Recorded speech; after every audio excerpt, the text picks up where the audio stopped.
जय हिंद। आप सभी को ग्लोबल गुरुकुल में स्वागत करते हैं। चलते हम लोग आज प्रकाश का दूसरा क्लास है। प्रकाश के बारे में कल हम लोग पढ़े थे, आज दूसरा क्लास है। यदि नहीं वो क्लास देखे तो आप जाकर देखें, उसके बाद ये समझ में आएगा। तो प्रकाश के बारे में हम लोग कल इसका परिभाषा भी हम लोग जान लिए थे। आज जानेंगे कि पूर्ण आंतरिक परावर्तन है क्या। पूर्ण आंतरिक परावर्तन है क्या। इसमें पूर्ण आंतरिक परावर्तन हम लोग अपवर्तन कल पढ़े थे। अपवर्तन क्या पढ़े थे कि जब प्रकाश एक माध्यम से दूसरे माध्यम में प्रवेश करता है, एक माध्यम से दूसरे माध्यम में क्या करता है, प्रवेश करता है, उसे क्या करते हैं हम लोग, अपवर्तन कहते हैं। क्या बोलते हैं, अपवर्तन कहते हैं।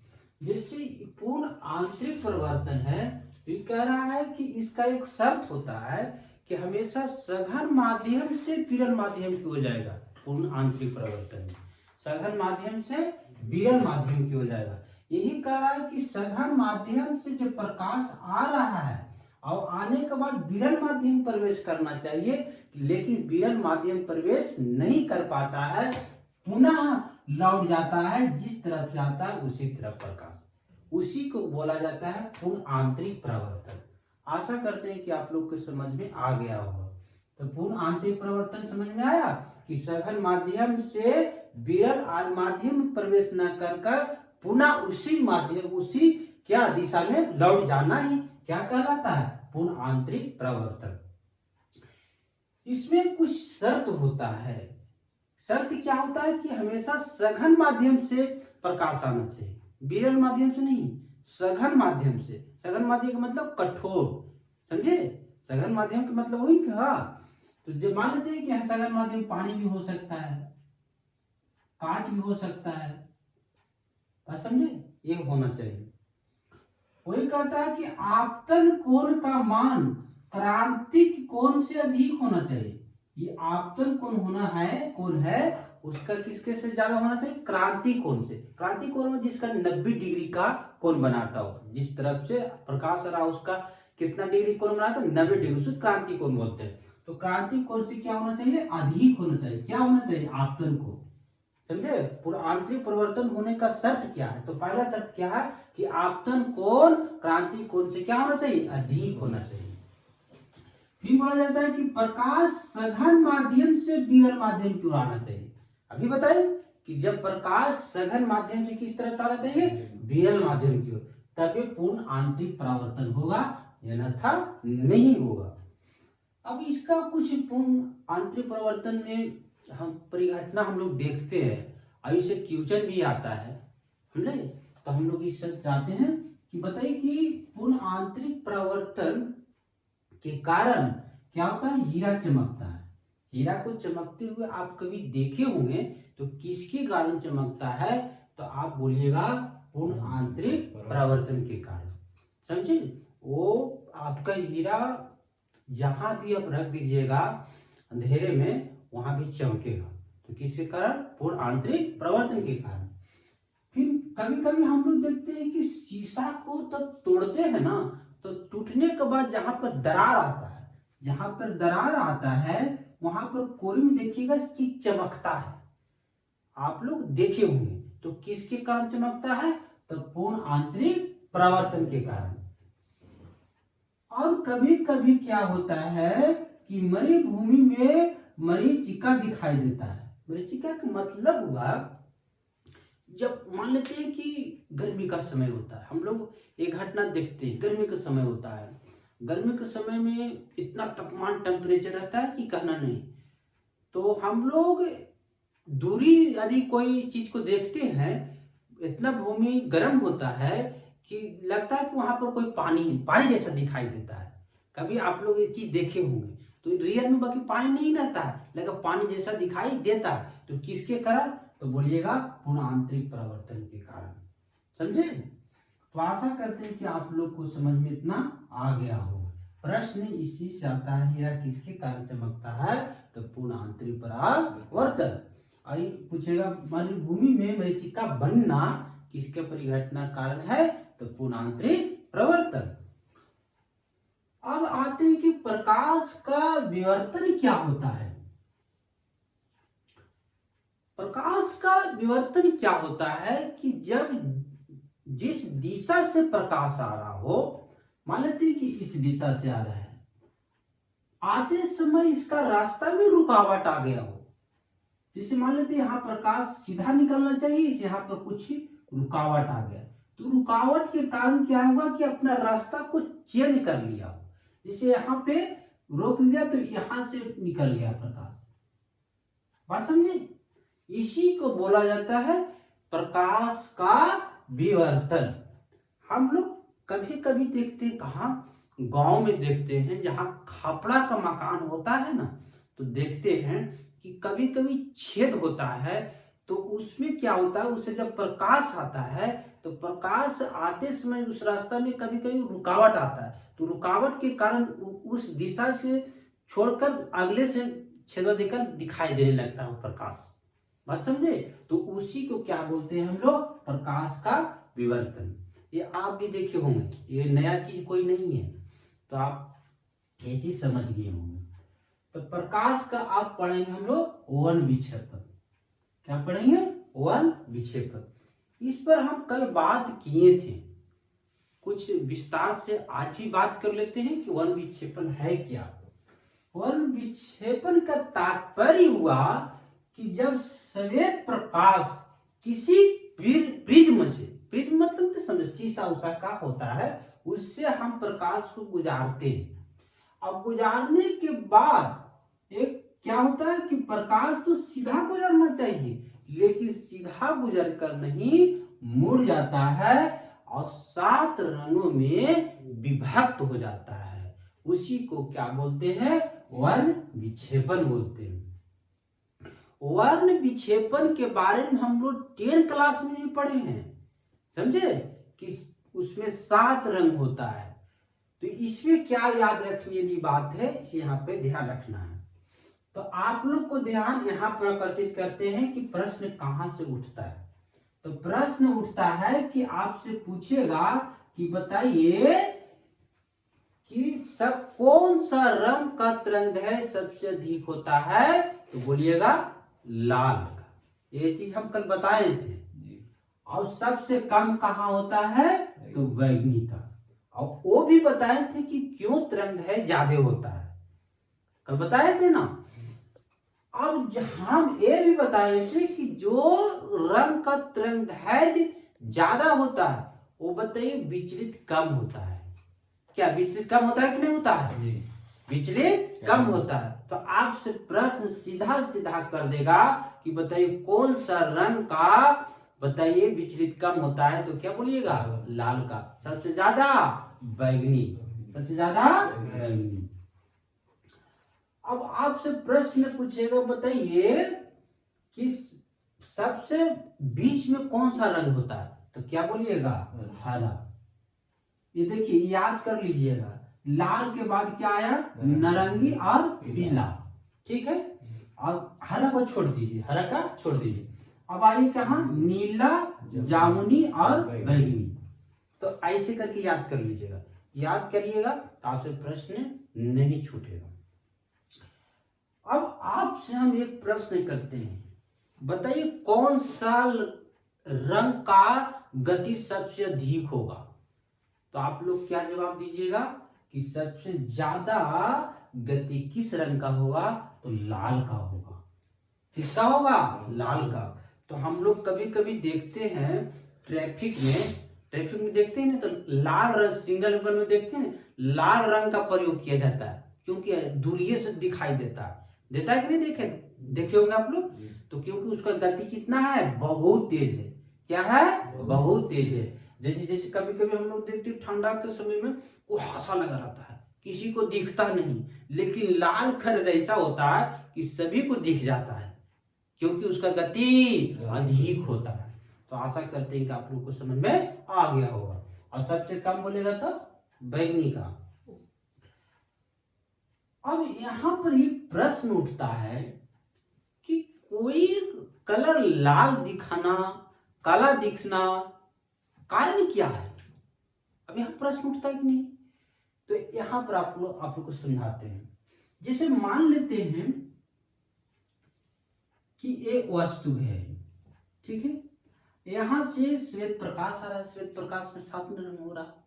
मान लेते हैं यहां से प्रकाश आ रहा है, आई वस्तु पर पड़ रहा है। मान लेते हैं यहाँ पर आप हैं, यहाँ पर आप हैं। अब क्या यहाँ पर है, जैसी वस्तु पर प्रकाश पड़ा, अब प्रकाश पड़ने पर यदि वस्तु सभी रंगों को यदि क्या कर लेता है, सोख लेता है, क्या कर लेता है, सोख लेता है या एब्जॉर्ब कर लेता है, तो काला दिखाई देगा। आप ही से पूछते हैं, जब कोई वस्तु है, कोई रंग को परावर्तित नहीं कर रहा है, न छोड़ रहा है, सभी को क्या कर रहा है, एब्जॉर्ब कर रहा है, तो बताइए कैसा रंग दिखाई देगा, काला दिखाई देगा। हमारे आंख तक पहुंचेगा वो? नहीं पहुंचेगा। बस समझे? तो जो वस्तु सभी रंग को क्या कर लेता है, अपनी ओर एब्जॉर्ब कर लेता है, तो कैसा दिखाई देगा, काला दिखाई देगा। बात समझे? आशा करते हैं कि समझ गया हूं। अब आप आते हैं लाल पर, कि लाल क्यों दिखाई देता है। जैसे आप लाल दिख रहे हैं, देख रहे होंगे आप लोग, तो इसमें क्या होता है, जिसे प्रकाश आ रहा है, 7 रंग होता है प्रकाश में, तो मान लेते हैं कि 6 रंग को वस्तु क्या कर लिया, खींच लिया अपनी ओर, एब्जॉर्ब कर लिया, और लाल को क्या कर दिया, छोड़ दिया, मतलब परावर्तित कर दिया। तो जैसी वो छोड़ा, जहां आपको आग पर पहुंचा, कहां पहुंचा, आग पर पहुंचा, और जब आग पर पहुंचेगा तो कैसा दिखाई देगा, लाल दिखाई देगा। तो आशा करते हैं कि आप लोग समझ गए होंगे। समझ गए कि नहीं समझ गए? अब आते हरा पर, तो हरा भी वही होगा। देखते हैं पेड़ पौधा में हरा दिखाई देता है कि नहीं, पत्ता क्यों दिखाई देता है, क्योंकि वो पत्ता क्या करता है, सभी रंग को सोख लेता है, लेकिन हरा को नहीं सोख पाता है। इसी कारण हमारे आँख क्या हरा दिखाई देता है। बात समझ में आया? तो बताइए कि आपसे पूछेगा, बताइए पत्ता हरा क्यों दिखाई देता है, क्योंकि पत्ता क्या करता है, सभी रंग को क्या कर लेता है, सोख लेता है, और हरा को परावर्तित कर देता है। तो हम लोग हरा ही दिखाई देगा, दिखाई देगा कि नहीं दिखाई देगा। तो आशा करते हैं कि आप लोग को इतना समझ में आ गया होगा। अब हम लोग आगे चलते हैं। अब चलते हैं कि इंद्रधनुष क्या है। ये समझाने की बात नहीं है, ये हम लोग बचपन से ही देखते आते हैं कि इंद्रधनुष कैसे बनता है। आपसे प्रश्न पूछेंगे कि बताइए इंद्रधनुष कब बनेगा, तो आप बोलिएगा बरसात के बाद। बरसात के पहले नहीं बनता है, बरसात का बाद बनता है। अब आपसे प्रश्न करते हैं कि बरसात के बाद क्यों बनता है, क्योंकि वायुमंडल में छोटे छोटे बूंद जो क्या होता है, लटका हुआ रहता है। अब जब प्रकाश, सूरज का प्रकाश उससे गुजरता है, किससे, बूंदा से गुजरता है, जो वर्षा का बूंदा होता है ना, उससे गुजरता है, तो वही क्या दिखाई देता है, कई रंगों में विभक्त हो जाता है। तो समझिए क्या हो गया, इंद्रधनुष हो गया। तो मान लेते हैं कि आप यहाँ पे सूर्य है, अब यहां से प्रकाश आ रहा है, ठीक है, और यहाँ पर क्या है, वर्षा का बूंद है। अब जब इस पर पड़ा, अब पड़ने के बाद गुजर गया, गुजरा ना, अब गुजरने के बाद वो कई रंग में क्या हो गया, विभक्त हो गया। और विभक्त तो होना ही क्या कहलाया, इंद्रधनुष कहलाया। अब इंद्रधनुष में इसमें याद रखने वाली बात है कि ऊपर में लाल होता है, ऊपर में क्या होता है, लाल होता है। तो हम लोग देखते हैं कि लाल दिखाई देता है, ऊपर वाला क्या दिखाई देता है, लाल दिखाई देता है, उसको बाद नारंगी जैसा दिखाई देता है, उसको बाद पीला दिखाई देता है। क्योंकि यहाँ पर हम लोग पढ़ चुके हैं कि जैसी जैसी हम लोग नीचे आएंगे, रंग का शक्ति या गति कम होने लगता है। तो बताइए जिसका गति कम या शक्ति कम रहेगा तो दिखाई देगा, नहीं देगा। तो ये लाल का बताइए कि पावर कितना होता है, अधिक होता है? नारंगी का पावर अधिक होता है। पीला का अधिक होता है, इसी कारण यहाँ पर लाल, नारंगी और पीला दिखाई देता है, बाकी कोई रंग दिखाई नहीं देता है। तो आशा करते हैं कि आप लोगों को समझ में आ गया होगा। अब यहाँ पर प्रश्न पूछता है, अब घुमाएगा आपसे प्रश्न कि बताइए इंद्रधनुष बनते समय बताइए कि सूर्य के कौन दिशा में बनेगा। तो आपसे प्रश्न पूछा कि बताइए कि सूर्य की किस दिशा में, तो बताइए कि विपरीत दिशा में बनेगा। मान लेते हैं सूर्य भगवान पश्चिम की ओर है, तो इंद्रधनुष कहाँ बनेगा, पूरब की ओर। कहाँ बनेगा, पूरब की ओर। अब एक प्रश्न आओ आपसे घुमाएगा कि बताइए कि सूर्य भगवान कहाँ पे रहेंगे कि इंद्रधनुष नहीं बनेंगे। तो आपका जवाब क्या होगा, सबसे ऊपर में। 12 बजे देखते हैं कि सूर्य भगवान बताइए कि ऊपर में रहते हैं, तो इंद्रधनुष हमेशा अपोजिट में बनता है, तो अपोजिट क्या होगा, कुछ होगा नहीं होगा। तो 12 बजे इंद्रधनुष नहीं बनेगा।